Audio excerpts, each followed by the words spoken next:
Previously, we learned that eyes don't see. Well then, how does a person see? And see what? An eye, like a camera, captures data from the light that enters it and in turn sends an organized form of data via the neuroelectrical signals to the brain. Let's compare a camera that feeds data to a computer processor with an eye that feeds data to a brain. The light-sensitive photoreceptors in an eye are analogous to the light-sensitive CCDs in a digital camera. When the CCDs in a camera are stimulated by light, they send electrical signals to the computer processor, specifically to the video card of the computer where the optical data is processed.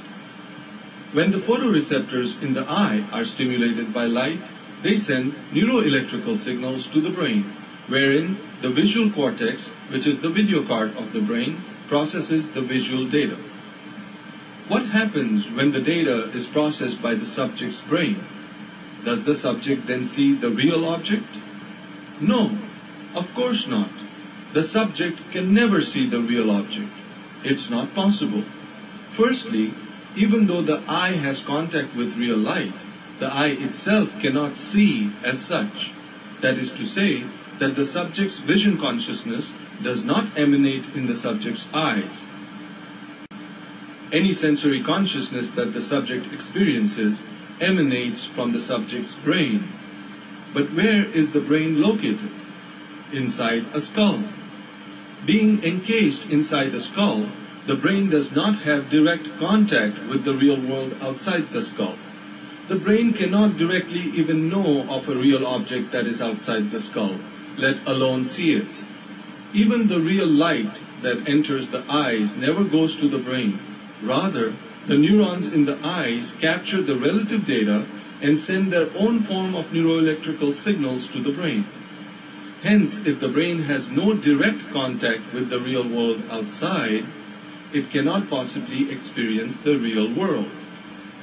Actually, a person does not consciously experience the real world at all through any of the senses.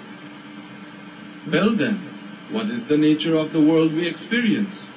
For instance, what is the nature of the three-dimensional world a person sees in vision consciousness?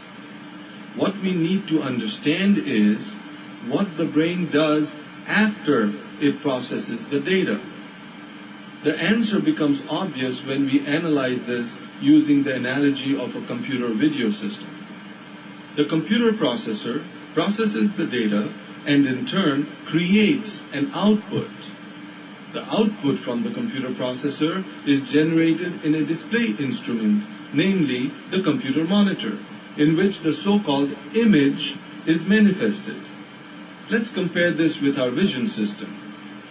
Upon processing the data, just as a computer processor generates an output, a person's brain generates the very stuff the person experiences. In vision, the brain generates a visual image. The human brain generates a dynamic three-dimensional visual image that appears like a bright chromatic physical world. However, it is a virtual reality phenomenon. By design, for all practical purposes, the visual image is made to appear as though it were the real world outside the skull. That is but a magnificent illusion. The illusion is a functional necessity for the living organism to interact with the real world that shall never be directly experienced. The world you experience comprises your mind. Your mind, by definition, is anything and everything you experience at the given moment. In other words, the physical world, your thoughts, feelings, emotions, imaginations, memories, dreams, anything and everything that you consciously experience is generated by your own brain and is manifested in the realm of your mind. Well, is the realm of the mind same as the realm of the brain?